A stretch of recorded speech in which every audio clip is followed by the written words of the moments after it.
Hello friends, जय हिंद। आज हम लोग आने वाले रीट एग्ज़ाम के लिए जो हमारी 2000 प्रश्नों की सीरीज चल रही थी सीडीपी की, उसका पार्ट 9 कंप्लीट करेंगे, जिसमें से हम लोग 30 मोस्ट इंपॉर्टेंट क्वेश्चन पढ़ेंगे जो आने वाले एग्जाम की दृष्टि से मोस्ट इंपॉर्टेंट है।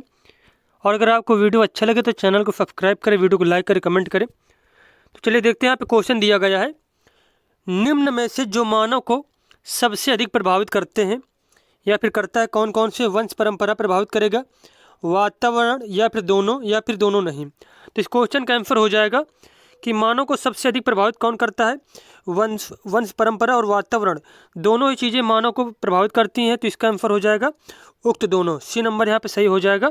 वंशानुक्रम और जो है वातावरण दोनों के द्वारा जो है मानव विकास प्रभावित होता है। तो यहाँ पे सी वाला विकल्प हमारा सही हो जाएगा।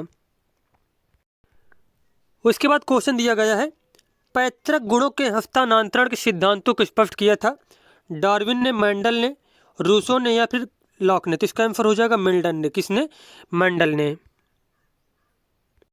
अगला क्वेश्चन यहाँ पे दिया गया है, निम्न में से कौन मनोवैज्ञानिक नहीं है, जॉन डीवी, वाटसन, हल, स्किनर। तो इसका आंसर हो जाएगा जॉन डीवी मनोवैज्ञानिक नहीं है। और जॉन डीवी ने करके सीखने पर जोर दिया था। किस पर जोर दिया था? करके सीखने पर जोर दिया था। और जॉन डीवी किस देश के थे? तो अमेरिका के मनोवैज्ञानिक थे।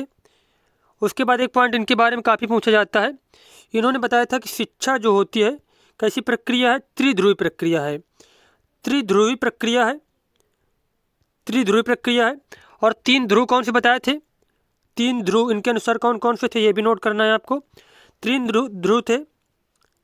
पहला था शिक्षक, उसके बाद था शिक्षार्थी, और तीसरा था पाठक्रम,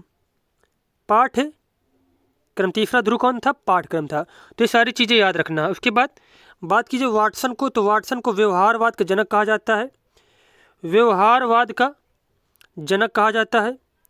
उसके बाद पुनर्बलन का सिद्धांत दिया था, पुनर्बलन का सिद्धांत दिया किसने? हल ने।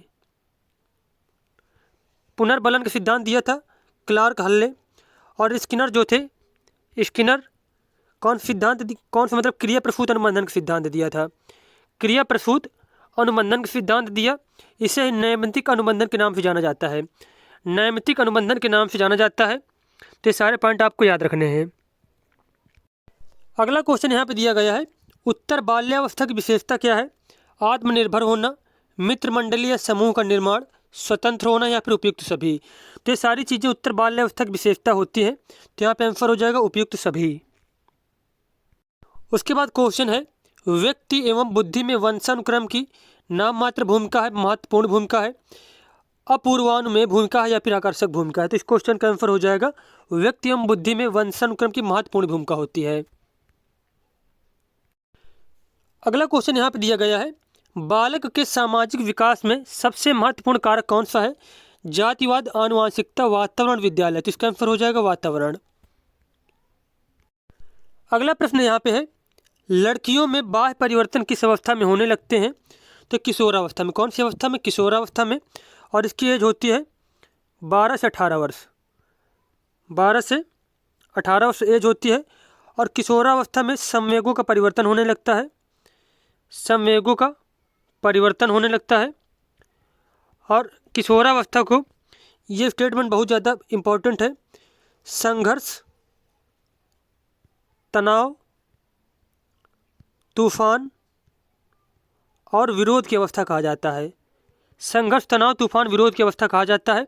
यह किसने कहा था? स्टैनले हॉल ने, स्टैनले हॉल ने कहा था।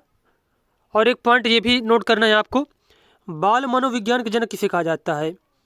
बाल मनोविज्ञान का जनक, बाल मनोविज्ञान के जनक कहते हैं स्टैनले हॉल को, स्टैनले हॉल को कहा जाता है। और किस देश के मनोवैज्ञानिक थे? अमेरिका के। कहाँ के मनोवैज्ञानिक थे? अमेरिका के मनोवैज्ञानिक थे। ये भी नोट करना है आपको। उसके बाद देखते हैं अगला क्वेश्चन। अगला प्रश्न यहाँ पे दिया गया है, भाषा विकास के विभिन्न अंग कौन से हैं? अक्षर ज्ञान, सुनकर भाषा समझना, ध्वनि उत्पन्न करके भाषा उत्पन्न करना। तो भाषा विकास के सभी अंग इंपॉर्टेंट होते हैं। तो इसका आंसर हो जाएगा उपयुक्त सभी, उपयुक्त सभी। अगला क्वेश्चन यहाँ पे दिया गया, लेमार्क ने अध्ययन किया था वंशानुक्रम का। किसका? वंशानुक्रम का। अगला प्रश्न यहाँ पे है, निम्नांकित में से अवांछनीय संवेग कौन सा इनमें से? प्रेम, दगा, घृणा या फिर आश्चर्य? तो इसका आंसर हो जाएगा दगा। नेक्स्ट क्वेश्चन है, बालक के खेल के विकास को प्रभावित करते हैं शारीरिक स्वास्थ्य, वातावरण, खाली समय, उपयुक्त सभी। तो ये सारी चीज़ें जो है खेल को जो है विकास को प्रभावित करेंगी। निम्न ग्रंथि के दोषपूर्ण कार्य के कारण व्यक्ति का लैंगिक विकास उचित रूप से नहीं हो पाता। थायराइड ग्रंथि के कारण, प्यूटरी ग्रंथि के दोष के कारण, थाइमस या फिर पीनियल ग्रंथि। तो इसका आंसर हो जाएगा पीनियल ग्रंथि के दोष के कारण। अगला प्रश्न है, अतिरिक्त शक्ति के सिद्धांत का संबंध किससे है? तो अतिरिक्त शक्ति के सिद्धांत का संबंध खेल से होता है। प्रथम बाल निर्देशन केंद्र किसके द्वारा खोला गया था? विलियम हिली के द्वारा। विलियम हिली के द्वारा। संरचनात्मक अधिगम सिद्धांत जोर देता है शिक्षक की तानाशाही भूमिका पर, विषय सामग्री के रहने पर, विद्यार्थियों द्वारा नवीन ज्ञान की संरचना पर या फिर अनुकरण पर। तो इसका आंसर हो जाएगा संरचनात्मक अधिगम जोर देता है विद्यार्थियों द्वारा नवीन ज्ञान की संरचना पर।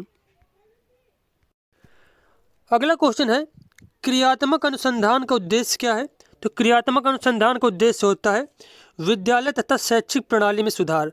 विद्यालय तथा शैक्षिक प्रणाली में सुधार। क्रिस्टीना अपनी कक्षा को क्षेत्र भ्रमण पर ले जाती है और वापस आने पर अपने विद्यार्थियों के साथ भ्रमण पर चर्चा करती है। यह किसकी ओर संकेत करता है? सीखने के लिए आकलन, आकलन के लिए सीखना, आकलन का सीखना या फिर सीखने को आकलन। तो इस क्वेश्चन का आंसर हो जाएगा, इसका आंसर हो जाएगा सीखने के लिए आकलन।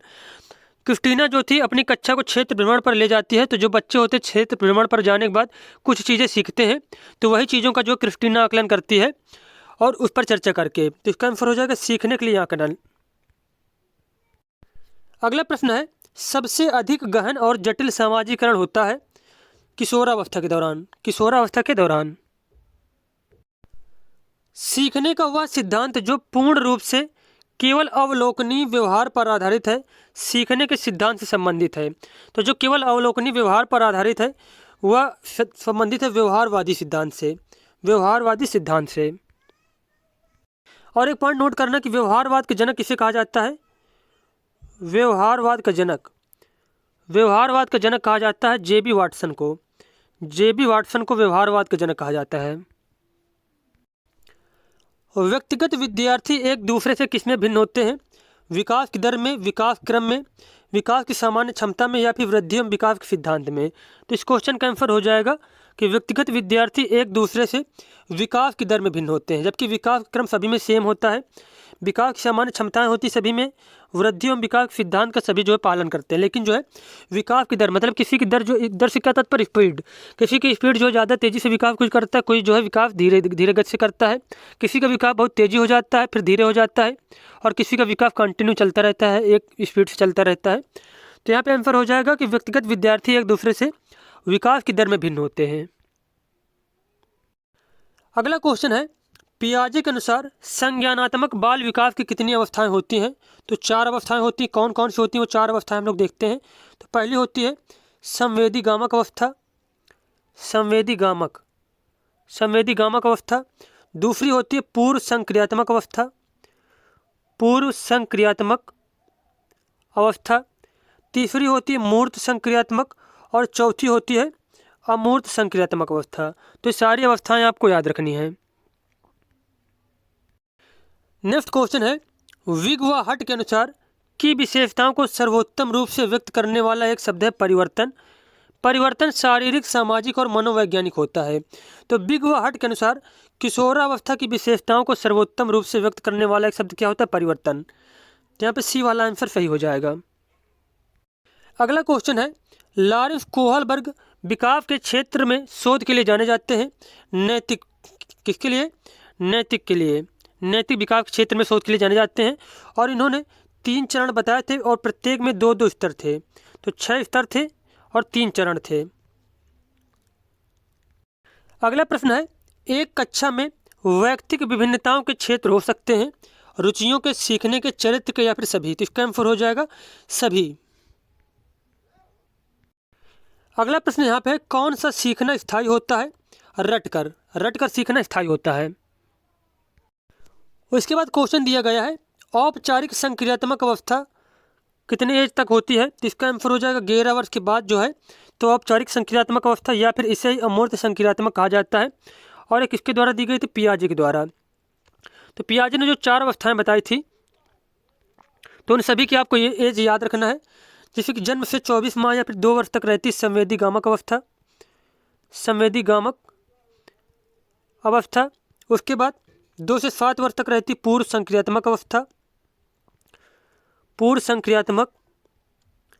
उसके बाद 7 से 11 वर्ष तक रहती है मूर्त संक्रियात्मक अवस्था, और 11 वर्ष के बाद की जो एज होती है वह अमूर्त संक्रियात्मक अवस्था के अंतर्गत आती है। तो ये सारे पॉइंट आपको नोट करना है।